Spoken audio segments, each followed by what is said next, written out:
اس وقت ملک کے اندر جو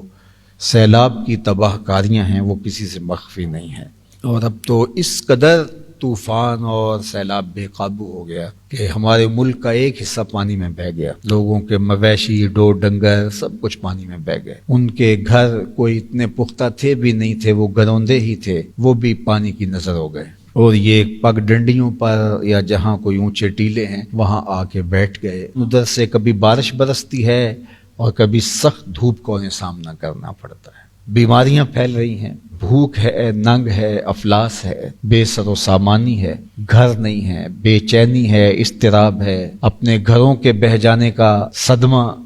اپنے مال مویشی ڈور ڈنگر ان کے بہہ جانے کا دکھ، اور کئیوں کے عزیز اس پانی کی نظر ہو گئے،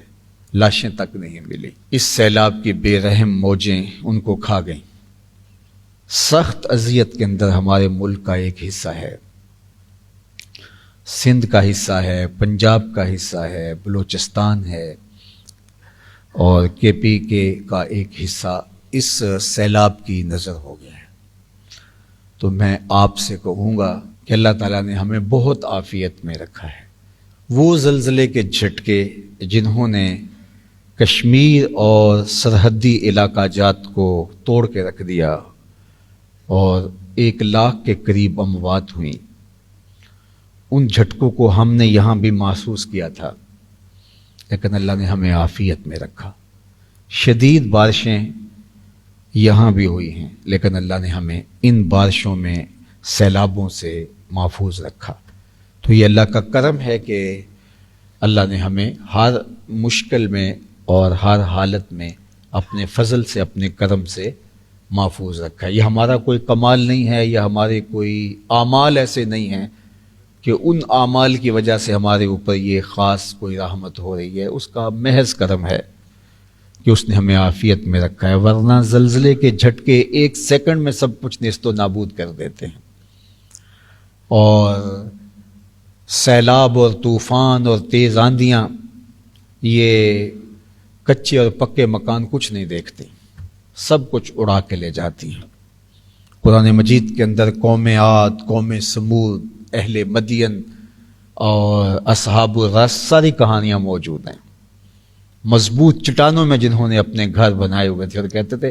ہمارے نہ کچھ طوفان بگاڑ سکتے ہیں، نہ سیلاب ہمارا کچھ بگاڑ سکتے ہیں، لیکن پھر ان کے نام و نشان مٹ گئے۔ اللہ فرماتا ہے کھجور کیے گرے ہوئے تنوں کی طرح پڑے ہیں، کسی کو تیز ہوا نے، یا کسی کو سیلابوں نے، کسی کو زلزلوں نے آ لیا۔ تو میں آپ سب لوگوں سے عرض گزار ہوں کہ ان مجبوروں کے لیے ایک تو فوری دوائیوں کی ضرورت ہے، خوردنی اشیاء کی ضرورت ہے، اور ہماری وہاں جو دوست کام کر رہے ہیں ان سے بات ہوئی، انہوں نے کہا ان سب سے بڑھ کر کے خیموں کی ضرورت ہے، اور ان کے لیے جو ہے وہ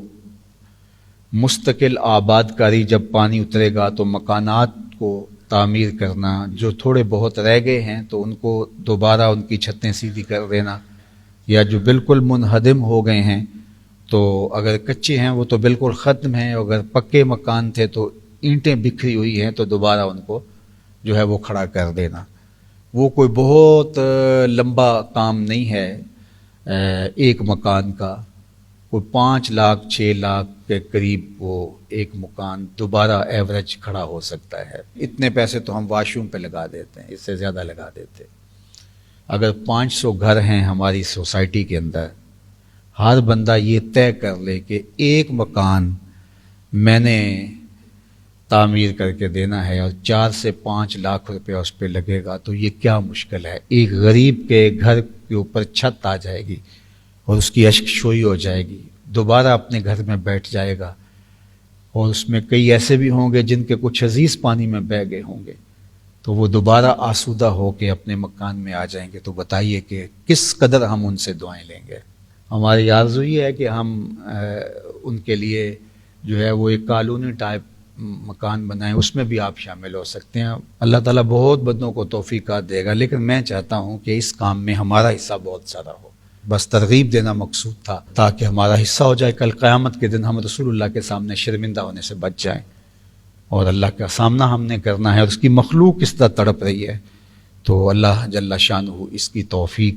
ہم سب کو عطا کرے، دنیا آخرت کی برکتیں ہماری جھولیوں میں ڈال دے۔